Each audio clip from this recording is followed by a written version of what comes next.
What Runway tries to do is fill those gaps in education for those who are interested in pursuing a venture or creating their own business, because obviously they lack that education from their PhD program.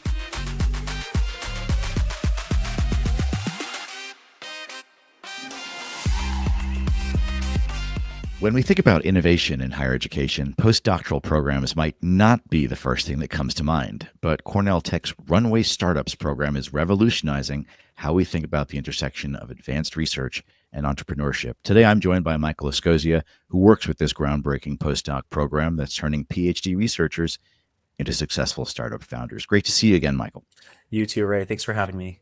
In full disclosure, we worked together at Cornell Tech many years ago, and I've had the privilege of watching the Runway program evolve.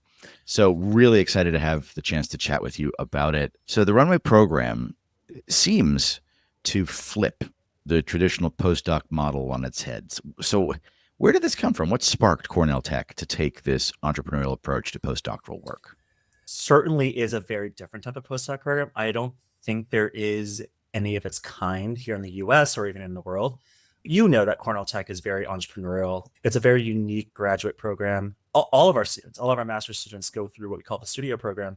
And essentially it goes through product management. And so by the end of their time at Cornell Tech, a lot of them may, have created their own startup. So in itself, Cornell Tech is entrepreneurial.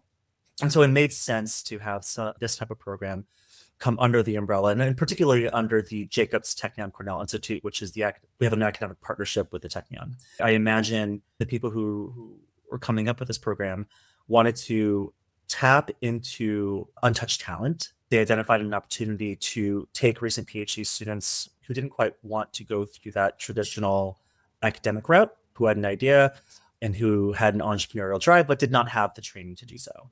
So again, they had this robust training as a PhD. And so where do you take that, right? And so I think the program started with, tapping into this unmet or untapped population. That's the word I was looking for, without their needing to pursue an MBA. And so this is a non-traditional postdoc route. And we're seeing that now. It's been a trend where PhD students aren't quite going to that traditional academic route. They're actually trying to go into industry. And so this is one way to take advantage of that population. That's interesting. And the Cornell Tech model is very unique that, Cornell University participated in this competition with the city of New York to create an entrepreneurial STEM institution. And Michael Bloomberg was the mayor when he started off that, and now he's a major contributor and a benefactor. And then there's its unique partnership with the Technion, Israel's first oldest university, which is really exciting. It's created a great ecosystem. I've noticed many universities struggle with bridging this gap, right, between academic research and commercial viability. You talked a little bit about training, but could you walk us through how Runway actually supports that transition from researcher to startup founder?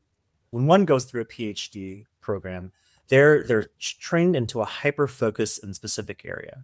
And so it doesn't quite leave room for extracurriculars or learning about entrepreneurship. You're really focused on getting your thesis out and becoming your PhD or getting your PhD.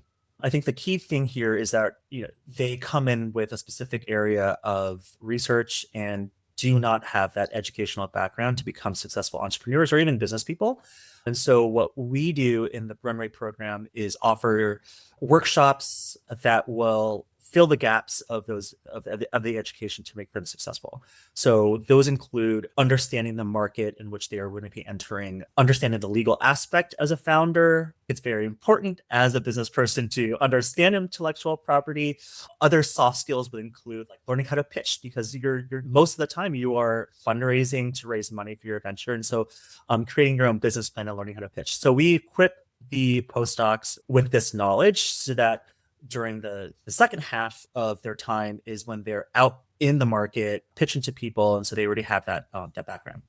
It's interesting because that is a different set of skills for most PhDs. And so is working in teams. Like a dissertation process, a PhD program it can be somewhat solitary. It requires support. It requires advisors, but you're responsible for your own work.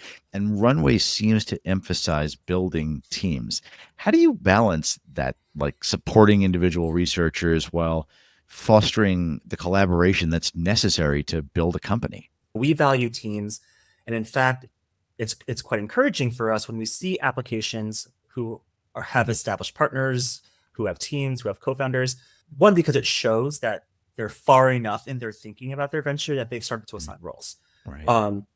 And in special cases, if the co-founder is also a PhD and they've applied, we can consider taking them both. We can hire them both, and it's depending on how strong both of them are. In most cases, only one applies or one is qualified. And so what we try to do, and the important thing about this is that we train postdocs to become CEOs. And so we teach them how to grow a team, to hire employees. We teach them how to lead. Within the first year, if a postdoc doesn't have a co-founder, we will essentially play a matchmaker. It's that encouraged, right? And then this year, we piloted a program, match students with our postdocs so that they can help build within their first year. And I think that that'll help them succeed. That's amazing. And it really is a unique set of skills, I think, to have a PhD who comes with a team or comes with an idea of how to actually build a company. A lot of PhD folks or researchers who have developed incredible innovations, but taking them to market is a challenge. You've been working with this program for a long time. What's been one of the most surprising insights about what postdocs need to successfully transition to that entrepreneurship model? Have you seen like a really successful example you could share, or maybe one that really wasn't successful that's a cautionary tale? Without naming names. I'm not from the entrepreneurial space, so stepping into this role, it was very new for me, and I'm still learning. I'm 7 years in, and I'm still learning about startups. What I've noticed is that they need a community and a network. They need a community and a network of support. I think our successful postdocs take advantage of our mentors. So these are industry leaders who help them navigate this very, very challenging landscape. Because again, doing this on your own is impossible. Successful postdocs thrive when there is a network around them. They come in not knowing anything. This network is there to help you, guide you to understand what it means to raise funds, to understand what it means to present to a board of directors, right? From an outside perspective, the network itself is what's most valuable. I want to kind of dig into that a little bit. And just when you look at PhD researchers and their ideas for a company or how to take something from the lab to market, what are some of the differentiators that would make that successful that you've seen? What are some of the success characteristics that if I were a PhD and I had some great idea that I was working on, how would I know that I have the ability to build a company around it? What would make it worth my time to consider the program? I don't think necessarily the product itself is the key driver of success. What I've found for a postdoc to be successful is being adaptable. There have been plenty of examples of a postdoc coming in with an idea, a very specific idea, a very good idea, with research and speaking to mentors. It wasn't quite viable, right? What made them successful is that they were able to adapt based on maybe market changes or supply changes or any of those things, right?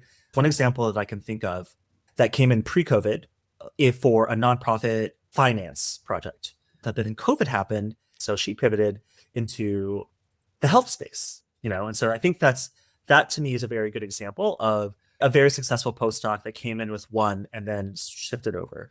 I think in the last time I checked the data, 84% of our companies are still operating. And a lot of them are still within the New York City community, which is great because it's still the network that we had talked about. But, we've had situations in which postdocs weren't successful. And what I found great about this opportunity and the director of the program and how the way he sees it is that it is and continues to be an educational opportunity. We've had alumni who have taken their experience and brought them back to academia, right? And so they went back to the traditional route, which is, very different from commercialization. But I think one of the main goals, aside from successfully commercializing your product or your idea, is to make our postdocs well-rounded researchers and entrepreneurs. So they've gained the skills of an entrepreneur, and then they'll pass that along. I think that you could learn a lot from that, and it makes total sense. Just one more question while I have you. Do you see this becoming a model? I feel like this is very unique. I don't know of any other postdoc programs that are like this. Do you think other schools are working on this now, or are they launching them now? Is this a direction we're going in? Many universities are looking into our specific program. They may want to try to replicate it. I know many universities already have their own incubator. They already have their own entrepreneurship centers. I think what makes us different is we are not just Cornell specific entrepreneurs. We're not just Technion specific entrepreneurs. We accept everyone into our program, and I think that differentiates us from other universities. If you are a PhD student who comes up with a fantastic idea at your university, and you continue on, until the end of your PhD. At the end of your PhD, you sort of have to give that up, unless you stay within that network. So the university will own that IP. Our program, the Runway program, is very unique in that we encourage others who ended their time at universities and bring that over to our program because we're not university specific.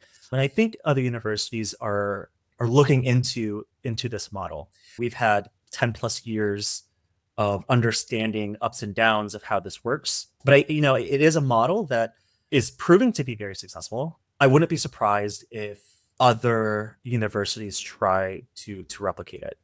Well, we look forward to seeing it. Michael Escosia of Cornell Tech's Jacobs Technion-Cornell Institute. Thanks for sharing your insights with us. Absolutely. Thank you for having me. So here's my take. The Cornell Tech postdoc runway program is fascinating. They're reimagining what a postdoc can be. We often think about postdoctoral programs as purely academic positions, but when you combine technical expertise with entrepreneurship support, you're creating something pretty special, something revolutionary for both higher ed and industry. I'm excited to explore how this program is changing the game at Cornell Tech and for other institutions around the country.